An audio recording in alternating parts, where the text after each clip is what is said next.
अब तक आपने देखा, गंगा के पिता उसे उसके ससुराल छोड़ने बनारस घाट तक साथ जाते हैं, लेकिन घाट पर भगदड़ मच जाने से उनकी और दूल्हे की मृत्यु हो जाती है। अपने पिता को ढूंढते हुए गंगा की मुलाकात निरंजन बाबू से होती है। गंगा को बेसहारा देखकर निरंजन बाबू उसके लिए विधवा आश्रम में रहने की व्यवस्था कर देते हैं, लेकिन विधवा आश्रम के कायदे कानून और गंगा के आत्मसम्मान के बीच जबरदस्त टकराव हो जाता है। गंगा भीख में मिला खाना खाने को तैयार नहीं होती, जिसके चलते आश्रम की प्रधान सुधा गंगा को मारती हैं और माफी मांगने को कहती हैं। गंगा के स्वाभिमान को ये मंजूर नहीं होता। बार बार चेतावनी मिलने के बाद भी गंगा मौका मिलते ही अपना लाल जोड़ा फिर से पहन लेती है, जिसे देखकर गुस्से में आती हुई सुधा गंगा को सबक सिखाने के लिए उसका सिर मुंडवाने का ठान लेती है। लेकिन गंगा वहां से भाग जाती है और किस्मत से वहां उसकी मुलाकात फिर एक बार निरंजन बाबू से हो जाती है। निरंजन बाबू गंगा पर होते अत्याचारों को सुनकर हैरान रह जाते हैं और खुद गंगा की परवरिश करने का फैसला ले लेते हैं। गंगा को निरंजन बाबू का घर किसी महल से कम नहीं लगता। अब आगे। काम के न काज के, दुश्मन अनाज के, पूरे बनारस शहर में एक कन्या नहीं खोज पाए तुम लोग। ऐसा नहीं अम्मा जी, हम तो कल ही न्योता दे आए थे।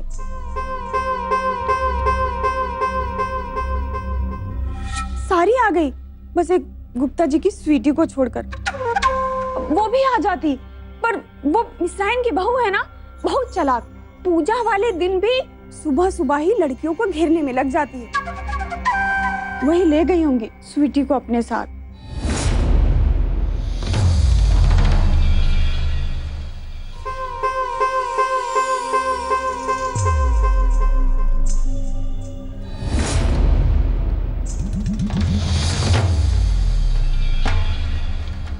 देखा, मिश्राइन पुण्य से माला माल और हम चतुर्वेदी ठन ठन गोपाल।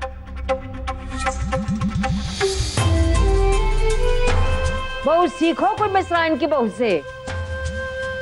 धर्म कर्म के दिन में भी बाजी मार गई। किस काम तेरी है मेरी?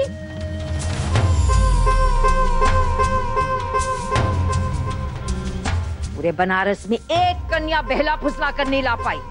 अम्मा जी, ड्राइवर को दौड़ाया है, किसी न किसी को ले ही आएगा। हाँ तो एहसान करेगा क्या? इसे तो करना ही है। पूजा पाठ के दिन भूल चूक नहीं होनी चाहिए।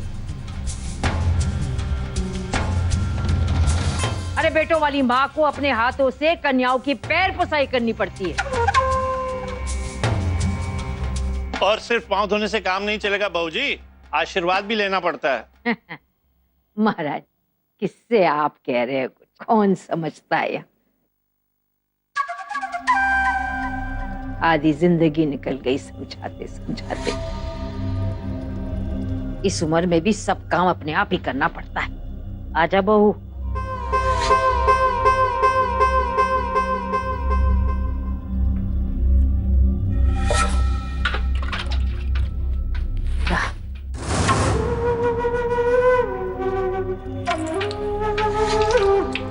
कन्या पूजन करने में कष्ट हो तो बोल दे, वर्षों से चली हुई पुरखों के लिए त्याग दूंगी।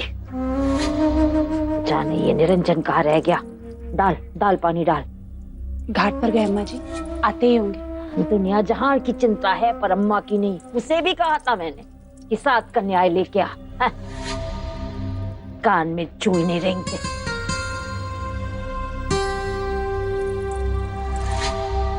जाओ, वहां आसन पर जाकर बैठ जाओ। जाओ।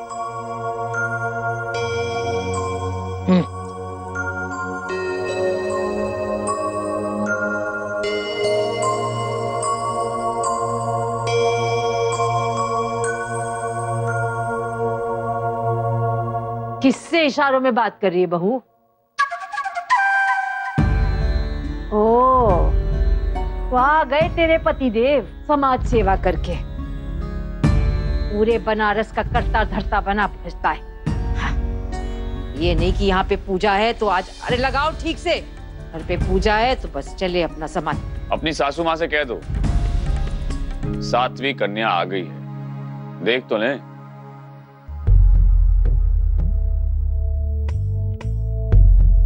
1 2 3 4 5 6 7 चलो शुरू हो जाओ बहू।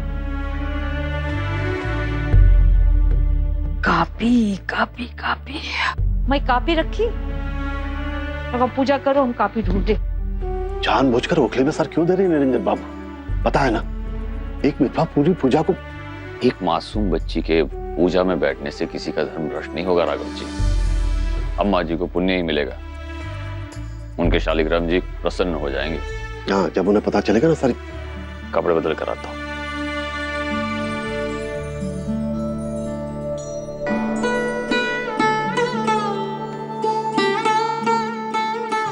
पाँव दो।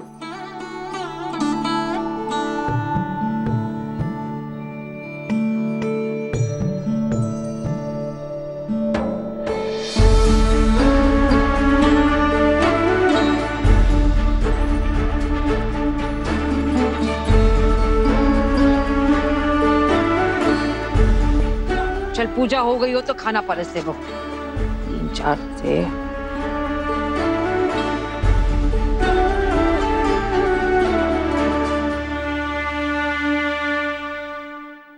कृष्ण हरे मुरारी।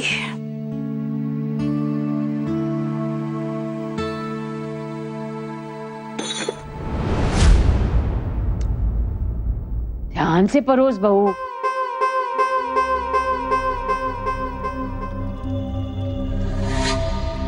हड़बड़ करते हैं सब आजकल के बच्चे, ध्यान से तो काम ही नहीं होता है।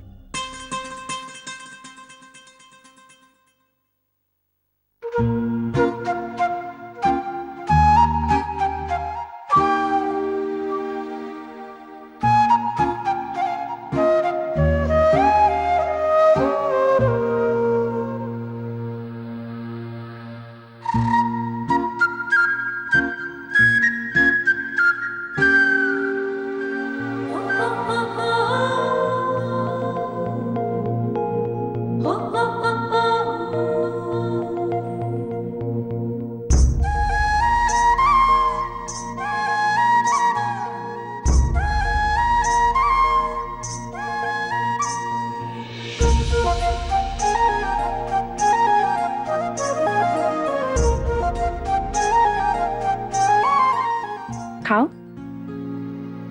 खाओ ना।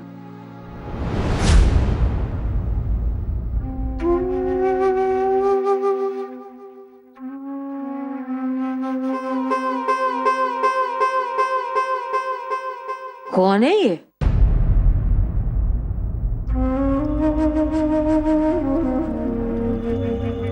किसकी बेटी है ये?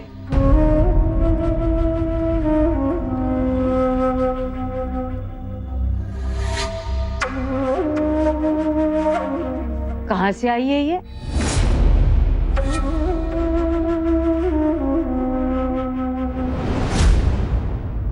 कुछ पूछ रही हूं मैं।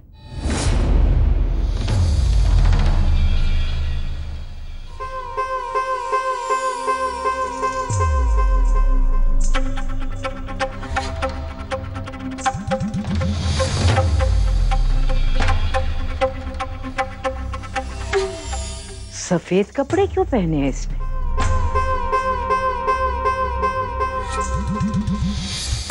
नीचे रख, लड्डू नीचे रख।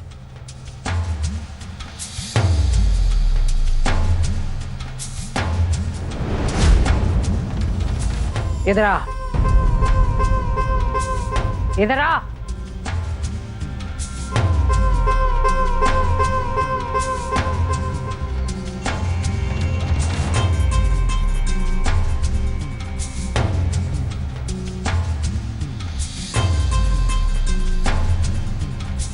कुछ पूछ रही हूँ ना, सफेद कपड़े क्यों पहने हैं?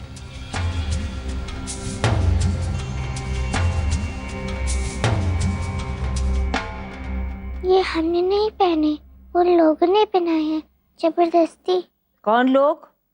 और जबरदस्ती सफेद कपड़ा क्यों कोई पहनाएगा? कौन है ये? हैं? कौन लाया इसे? और जबरदस्ती सफेद कपड़ा क्यों कोई पहनाएगा इसे?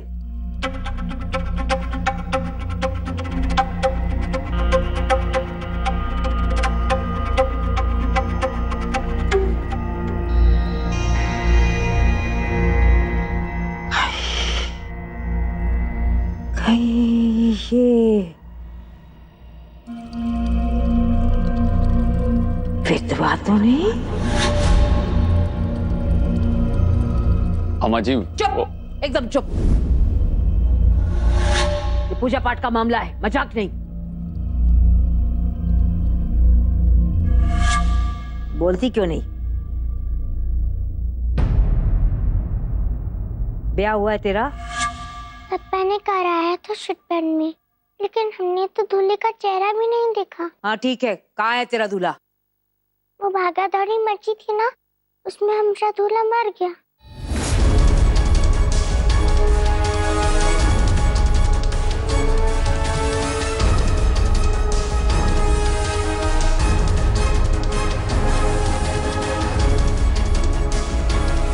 पर हमने कुछ नहीं किया, सच्ची। हरे कृष्णा हरे मुरारी, हरे कृष्णा हरे मुरारी। भगदड़ में तेरा दूल्हा मर गया, इसका मतलब तू हुई ना विधवा।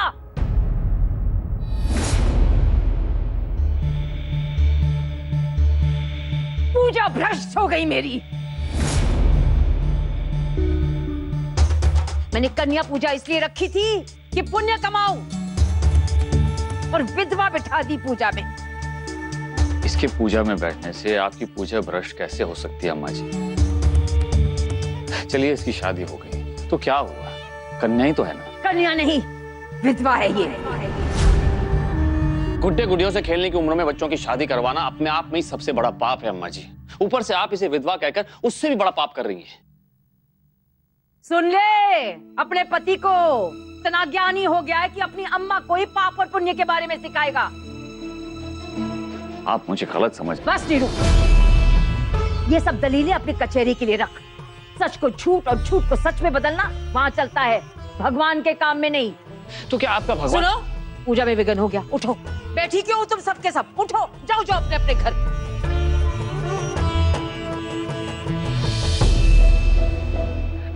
एक मिनट, बैठ जाओ, बैठ जाओ। अम्मा जी, अम्मा जी, पूजा के दिन बिना कन्याओं को खिलाए भेजना तो अनर्थ होगा ना। आप तो अपने बेटे को जानती हैं, पूजा पाठ धर्म कर्म इसके बारे में कहाँ ज्यादा जानते हैं ये। आप चिंता मत कीजिए, मैं मेहरी को कह के सारी सफाई करवा देती हूँ, सातवीं कन्या को ढूंढ लेती हूँ और हम पूजा फिर से कर लेते हैं। महाराज जी जाइए, गंगा जल ले आइए और सब शुद्धिकरण कर दीजिए। जी। ये सब होता ही नहीं अगर तूने जिम्मेदारी से काम किया होता। तूने कन्या पूजन की सारी जिम्मेदारी अपने सर ली थी ना, तो फिर तुझे तो पता है ना तेरा पति अनोखा है, कुछ भी सोचता है। पता नहीं इस दुनिया का है भी कि नहीं, पर तू तो इस दुनिया की है ना। आंख खोल के रखती ना तो ये अनर्थ नहीं होता।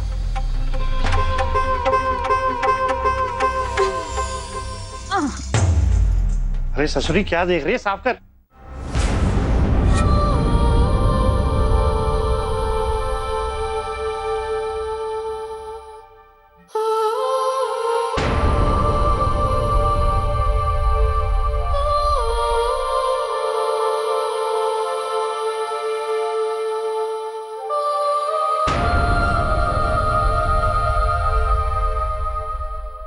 दिमाग खराब कर दिया सबके सब।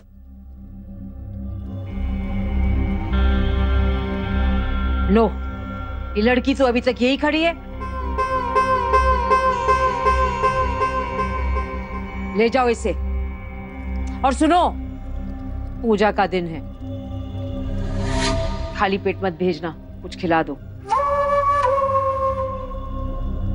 कहाँ लेके जाऊं इसे? कहाँ ले जाए से मतलब? जहां से आई है वही, और कहाँ?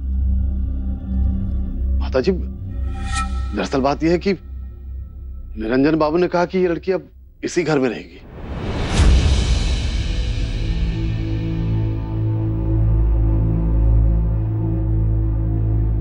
क्या क्या सुन रही हूं मैं?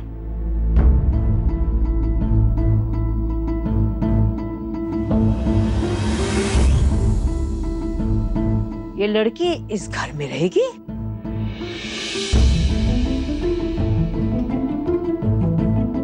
जी अम्मा जी।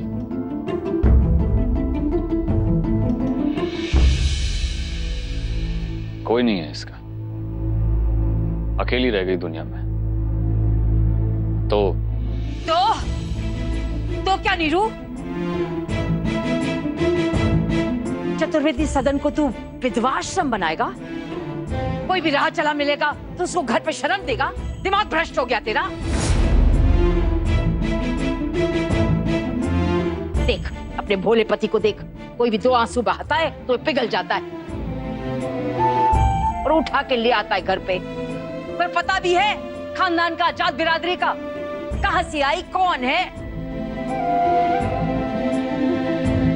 देख नीरू, मेरे जीते जी ये अनर्थ कभी नहीं होगा।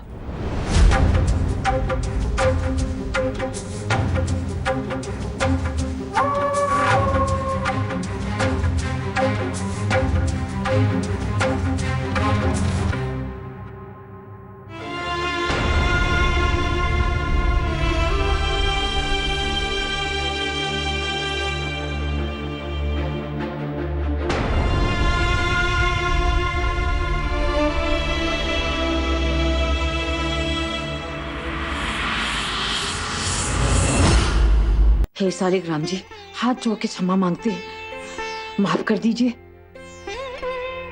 इसमें हमारा कोई दोष नहीं। आप तो जानते ही आजकल के बच्चे धर्म कर्म जानते ही नहीं, समझना ही नहीं चाहते। और मेरा नीरू कितना भोला है, ये माफ कर दीजिए, माफ कर दीजिए।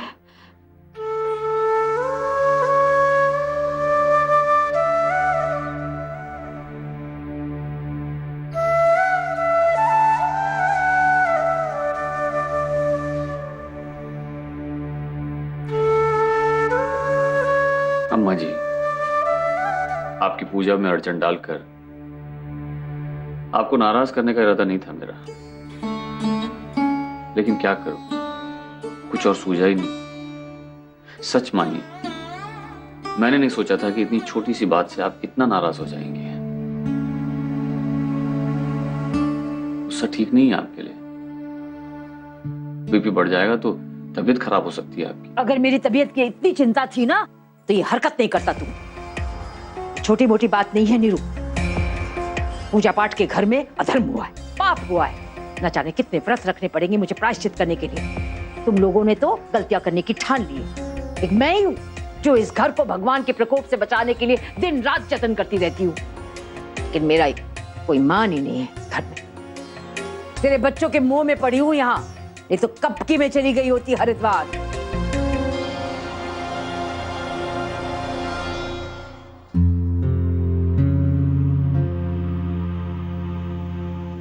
ये ले, चुपके से खा ले। अरे भूखी है ना, तभी तो ताक रही थी लड्डुओं को। भूखे हैं पर दया का लड्डू नहीं चाहिए। ओह, ठसक तो देखो महारानी की।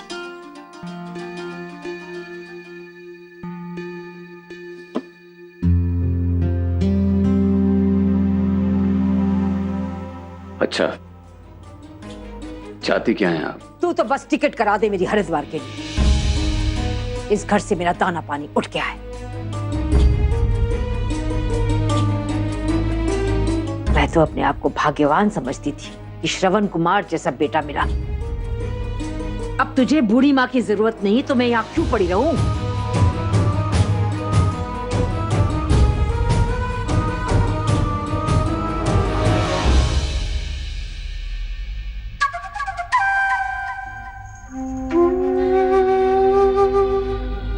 वैसे रोकने की कोशिश करना मत मुझे, मैं रुकने वाली हूं नहीं।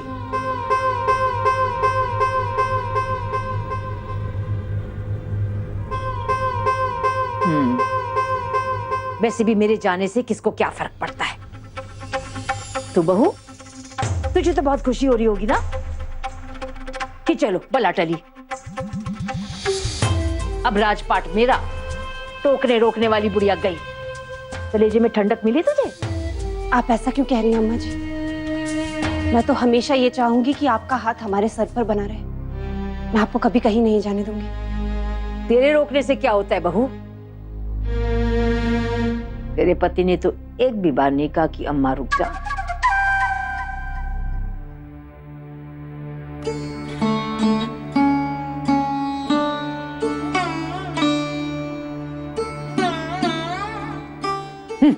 मान मनोहर की जरूरत नहीं है।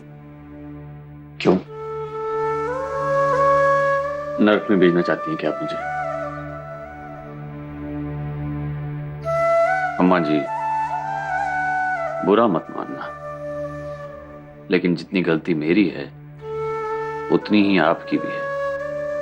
आप ही ने सिखाया ना कि जिसके मन में दया ममता नहीं वो इंसान ही नहीं। मैं तो बस आपके दिए संस्कारों का पालन कर रहा हूं और आप मुझसे मीठी मीठी बातों से फुसलाकर कोई फायदा नहीं। दया ममता अपनी जगह पर है, पर ये लड़की यहाँ नहीं रह सकती। बस आज के आज, अभी के अभी रवाना करो इसे।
हरे कृष्ण हरे मुरारी, हरे कृष्ण हरे मुरारी, हरे कृष्ण। लोग सच कहते हैं, बच्चे बूढ़े एक समान, बल्कि आप तो बच्चों से भी बढ़कर हो। इतनी जिद ऐसे कैसे निकाल दूं उसे घर से? तो ठीक है, मेरी टिकट निकाल दे हरिद्वार के लिए, बात खत्म। आप समझने की कोशिश की। समझने की कोशिश तू कर।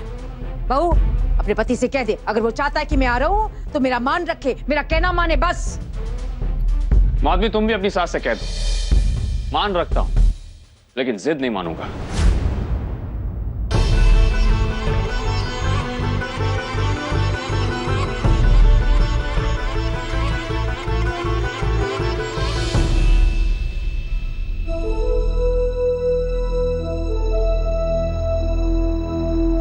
ठीक है, तो मैं ही चली जाती हूँ।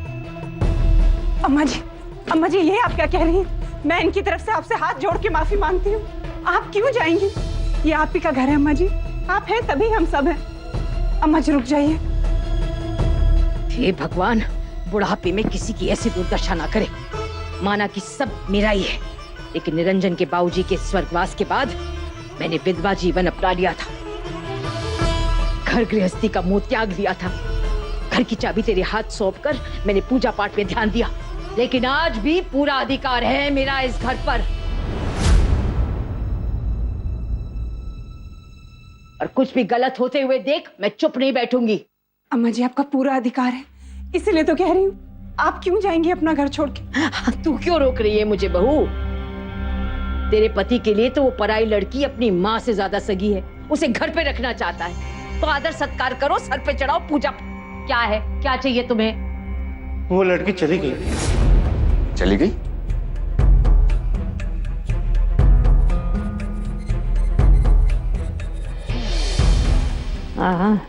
भला टली।